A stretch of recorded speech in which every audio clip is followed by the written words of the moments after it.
The Adelaide Lockout laws were introduced in 2013 with a simple goal: to reduce alcohol-fueled violence. And stay down.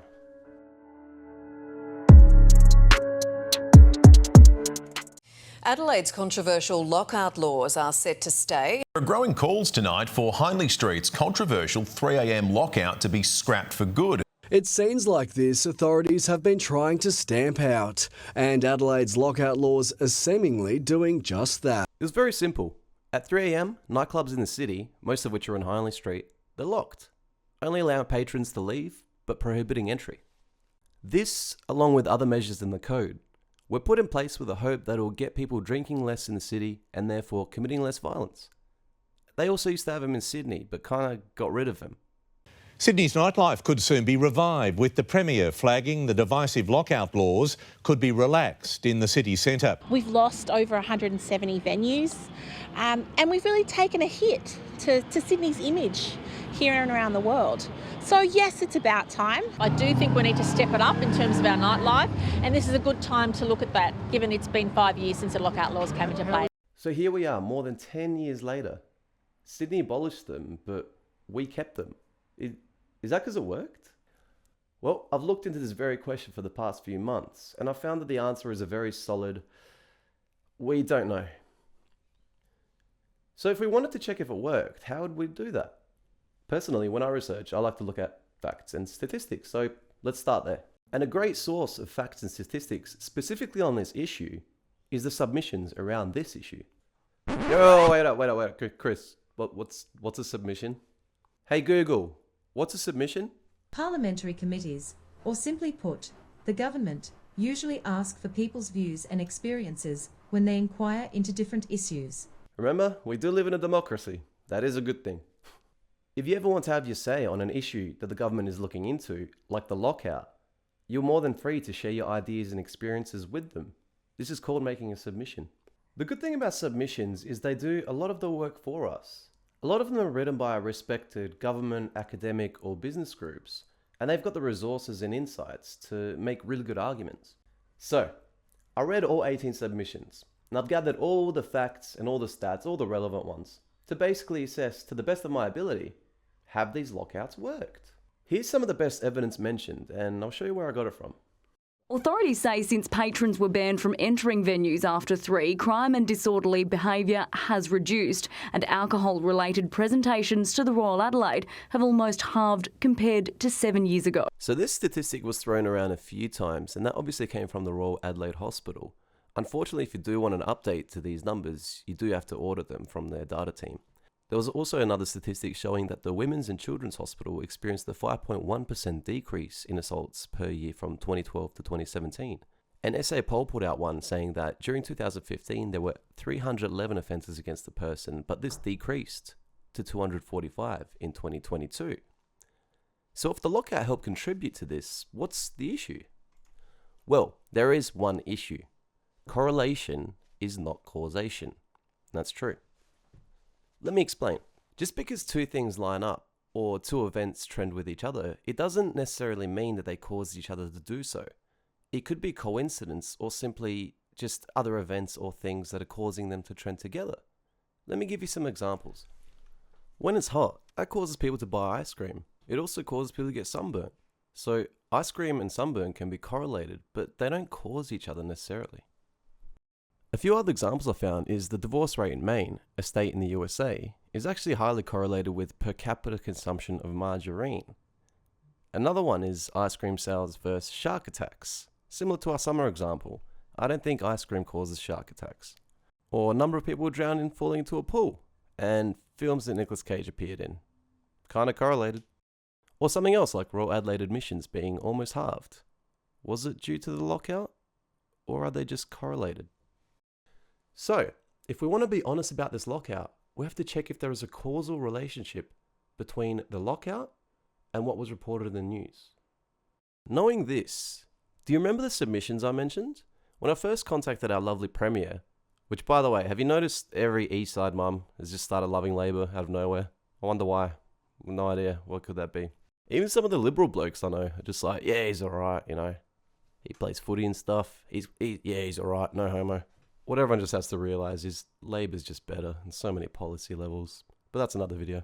Anyway, our silver fox of a Premier put me on to our Minister for Health and Wellbeing, Chris Bicton, who along with a link to the submissions sent me a report which covered the outcomes of the recent 10-year review into the late night rules, and he summarised the submissions too. Here's where things get interesting. If you made it this far, congratulations, you've unlocked the secret room.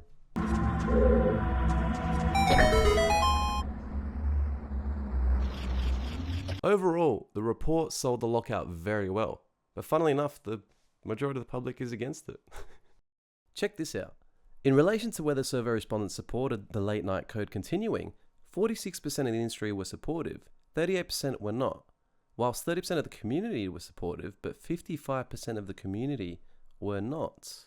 What I also noticed in the submissions is that the academic and community groups like the Alcohol and Drug Foundation, the Public Health Association, and the others listed here, they all had a very common theme among them.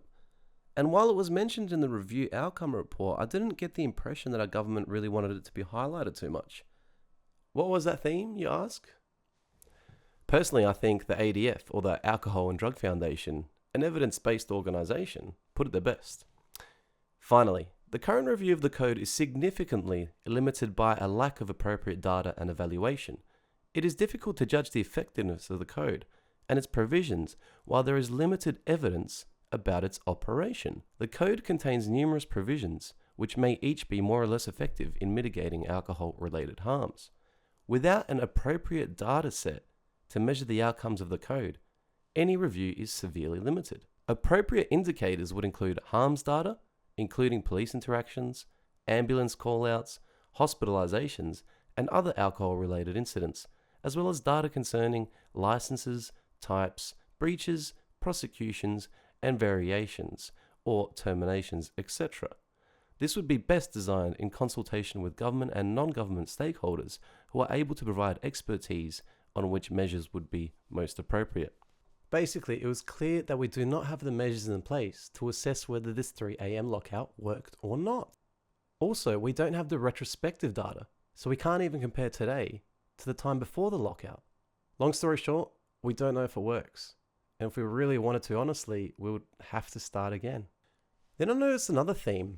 In the papers submitted by the business groups, they use pretty colourful language and conclusions to basically say they like the lockout and its effects. Here's a few examples.